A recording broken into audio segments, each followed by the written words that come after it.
એક સગનિયો એક ભોજ કો આ છે ને હા આ એટલા જ આવ્યા છે એ બીજા ક્યાં હજી બીજા હાડા હાથ ઘેરે છે હાડા હાથ એ એનું શું મતલબ હાડા હાથ એનો મતલબ એમ છે કે પાંચની મામાને ઘેરે ગયા છે પાંચની મામાન કે તોય હટી બેઠા અને બે બેલાના હજી ઘોડિયામાં ઉતા છે એ ઘોડિયામાં ઉતર અને અડધો વૈતો ને હવે તમે ડાસો મારી ગયો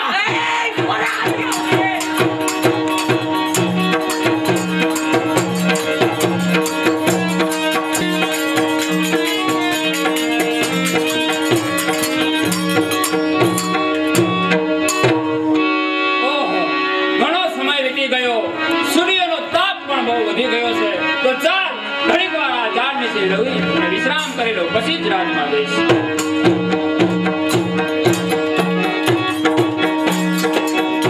જેથી મારો બેડો પાર થઈ જશે સાલ આ કાગળ સુખ્યાથી પાછો મૂકી દો જેથી રાજકુમારને ના ખબર પડે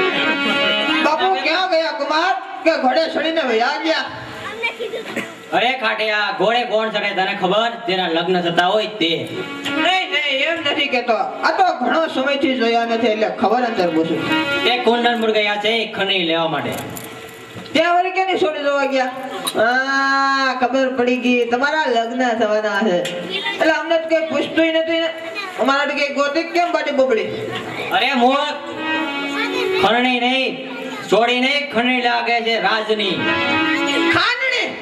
ખાંડણી ચટણી આપણી વાત કઈ નથી હો કુમાર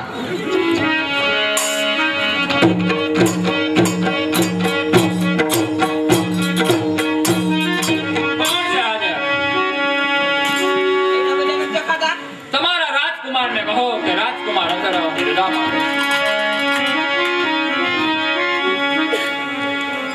કુમાર કોઈ બાંગરી અંદર આવવાની રજા માંગે તો ખાટિયા તેને અંદર આવવા દો એ બાંગડિયા જય માથાને અરે ખાટિયા શુભ રહે અમે તો રામ રામ કર્યા છે અહીંયા સુધી આવવાનું કઈ કારણ અહીંયા સુધી આવવાનું કારણ તો એ કે હું કુંડનપુરથી આવું છું અને તમારા પિતાજીએ આ કાગળ મોકલો છે આ કાગળ વાંચી અને મને તત્કાલ જવાબ આપો જેથી કરી અને મારા રાજમાં જવાનું મોડું ન થાય અરે મીઠિયા આ કાગળ વાંચી અને એને મને જવાબ આપ કાગળ વાંચવાનો છે એરીને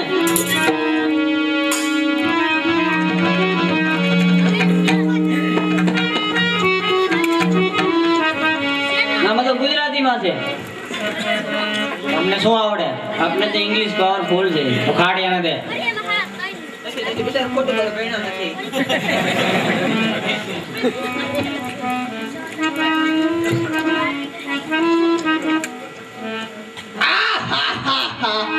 આમાં તો ઘણું બધું સારું લખ્યું કુમાર આમાં લખ્યું આવેલ આવત માણસને આપણી બહેન વિશિયા દુષ્ટરાયની પુત્રી અને તમારી બહેન આ બાંગરિયા સાથે મોકલી દેવાની છે તો કુમાર આ બાંગરિયાને બેન વિશિયા નથી દે ખાટિયા બોલાવ બેન વેશ્યાને જેથી આવે રાજકુમાર સાથે આપણે બેન વેશ્યાના લગ્ન કરી આપીએ તો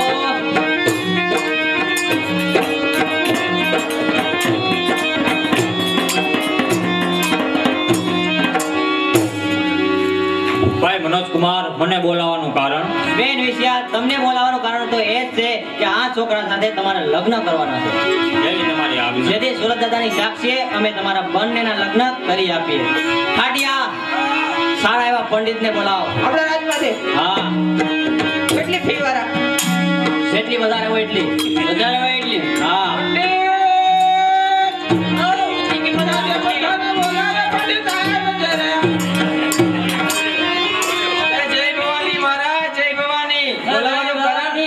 મને બોલાવવાનું કારણ હરાજ કરવું અરે હરાજ ને કોડા લગન નું કે લગન કરવાના હોય આ એ ભૂલાઈ ગયું તું. ભૂલા ગયા આમાં ડાસા મારવા પડે ભૂલી જાય ડાસો કે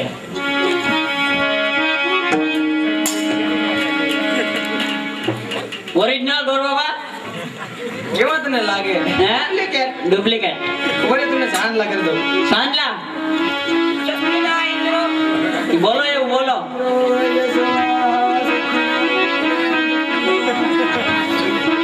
વરઘોડિયા અહીં બેસી ગયા લાગે યો આય શીખાવ લાગે આ જોઈને પેલું છે અહીં મુરત છે ઓ તો ભાઈ બગાડું બોલી આ મારો ભાઈ આવવાનો તો ઈનો મૂક્યો આજ મને કીધું જાને રોડ એને હું જ્યું એમાં ત્યાં કરતો હતો પછી મેં કીધું હાલો હું જ આવતો હોય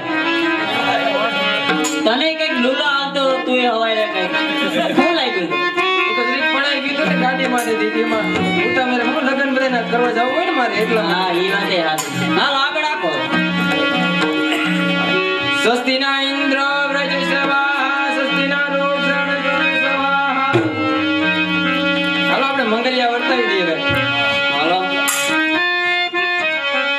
એ પેલું પેલું મંગલિયું વરદાય પેલું પેલું પેલે મંગલ દાના પિતા દેવાય રે પેલે મંગલ દાના પિતા દેવાય રે પેલે મંગલ ભૂમિના દાન દેવાય રે પેલે મંગલ ભૂમિના દાન દેવાય રે આમ કરી પેલું મંગલ પૂરું થાય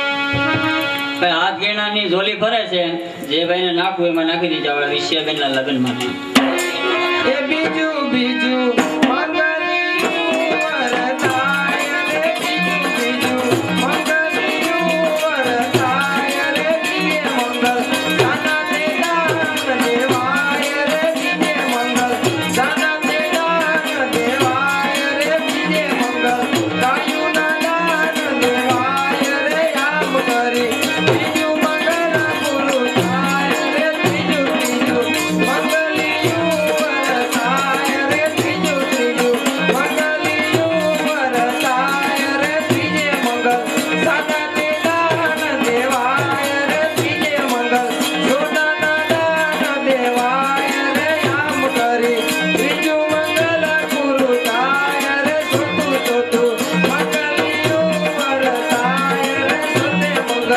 દાદા તે દાન દેવાય રે ચોથે મંગલ દુનિયાના દાન દેવાય રે આમ કરી ચોથું મંગલ પૂરું થાય આ બાજુથી 10 રૂપિયા આવે છે વિશ્વબેનના લગ્નમાં હાથ ગેણાના હવે ભાઈ ઝપટથી બોલી જજો બધાય વિઘ્નેશ્વરાય વરદાય સૂર્ય લંબોદાય સકલા જગદીતાય નાગાનનાય સિદ્ધયજ્ઞ વિસદાય ગૌરી સુતાય ગણનાથ નમઃ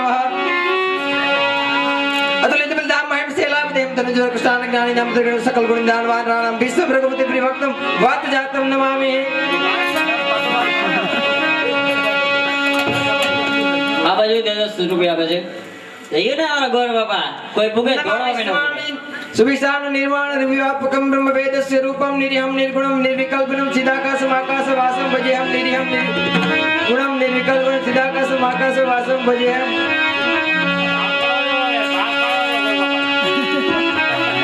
એ તો ધંધામાં ફાટું લાગ્યું સમજો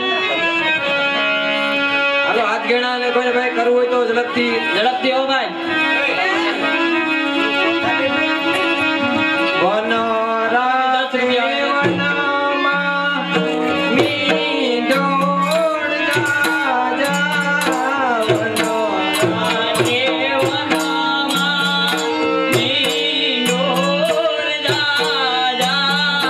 વનરાજ વનમાં મીંડોળ જાજા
પાપનો તો બાપ છે દાદા. બ્રાહ્મણને કઈ કોડા આપવું જોઈએ. તારા લગ્ન નથી બાકી છે, મને ખબર છે. તમને બહાર આપ્યો. અલ્યા લપ કરતો ને દાદા હીરા મોતી માણક હાચી માળા લાગે લા. ખોટી છે. ચાલો જય ભવાની. કોઈને કહેતો નહીં દુષ્ટ લઈને દીધું એમ. જય ગિરધારી.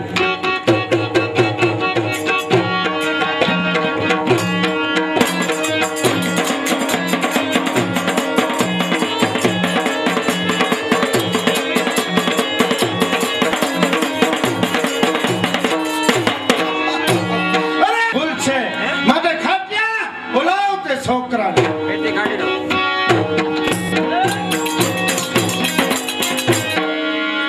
હવે ચાલુ થયું. હા અરે ખાટ્યા મીઠિયા કારણ તો એ જ ભાઈ કે આપણા માતાજીના મંદિરે ફૂલનો થાળ ધરવા જવાનો છે તો તમારે જવું પડશે. એમાં શું બેન, લાવ ફૂલનો થાળ, હું ધરી આવું. લે ભાઈ આ ફૂલનો થાળ અને વેલાસર આવજે. બેન હું જાઉં છું એવો તરત જ આવું છું. હું જાઉં છું બેન. ભલે ભાઈ જલ્દી. મનોકામના પૂર્ણ કરજો.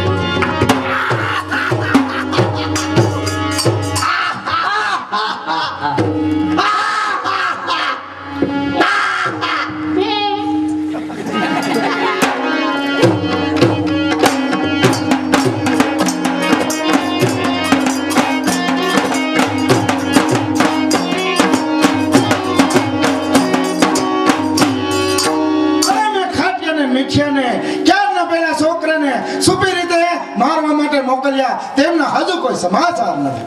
અરે આ સમાસારની વાત નથી મહારાજ. પેલા છોકરાનું માથું ધરથી જુદું કરી નાખ્યું. અરે આ શું? આ પેલા છોકરાનું માથું. અરે આ કોનું માથું છે તે તને ખબર છે? આ પેલા છોકરાનું.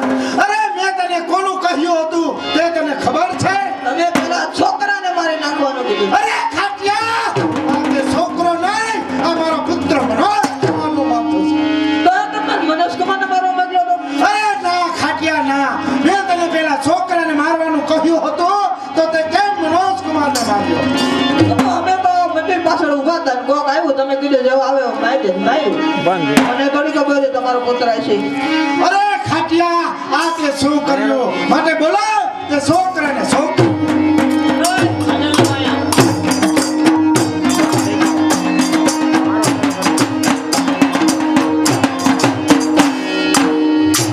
પિતાજીના શરણોમાં વિચાર આપણો. પિતાશ્રી બોલાવવાનું કારણ તો એ પુત્રી કે તારા હિસાબે મારો એક ને એક દીકરો, અરે મારો ગાદીનો વારસદારને આ ખાટિયાએ કાપી નાખ્યો છે. માટે જો તે સજીવન નહીં થાય તો હું તમને બંનેને મારી નાખું. એ માં ખોડલ, મેં મન અને ટેકથી તારી ભક્તિ કરી હોય તો માં ખોડલ મારા ભાઈ મનોજ કુમારને સજીવન કર, જેથી હું માનીશ કે ખોડલમાં હાજરા રૂઢ છે.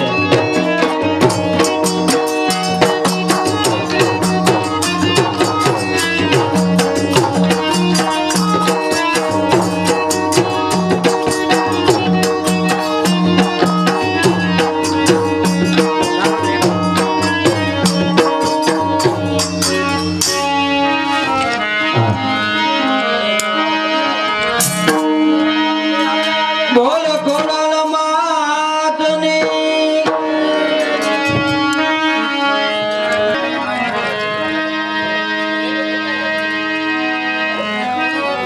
હે મનોજ કુમાર બેઠા હતા.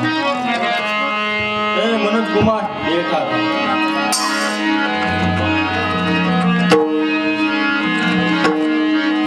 માં ખોડાના શરણમાં મનોજ કુમાર પ્રણામ. આમાં મુંડો ધરયાઈનો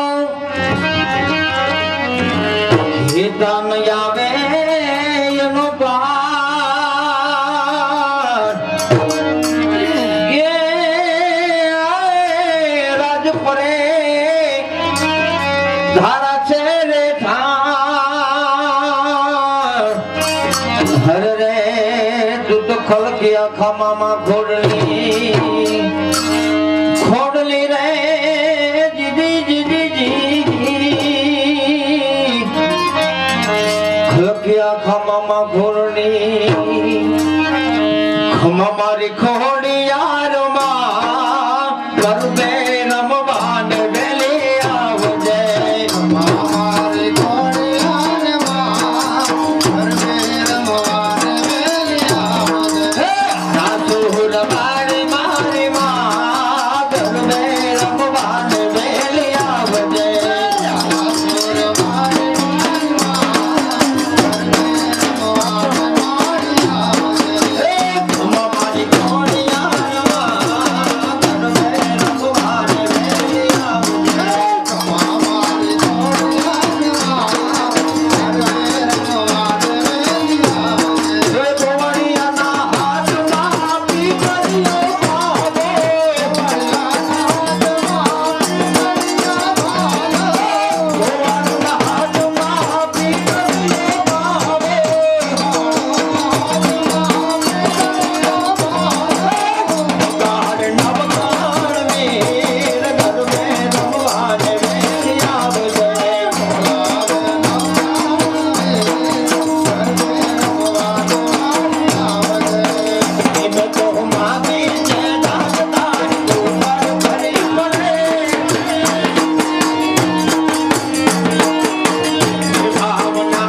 માના શરણોમાં દૃષ્ટરાયના પ્રણામ ખરેખર માં આજ મને સમજાય છે કે વિધાતાના લેખમાં કોઈ મેઘ મારી શકતો નથી. અરે મેં ચંદ્રાસને અને વિષ્યને ખૂબ દુઃખ આપ્યા છે, માટે આજ મારું રાજભાર હું ચંદ્રાસને સોંપું છું. અને મને આજ ગાલવ મુનિનો આશ્રમ બહુ યાદ આવે છે, તો હું જંગલમાં તટ કરવા જાઉં છું.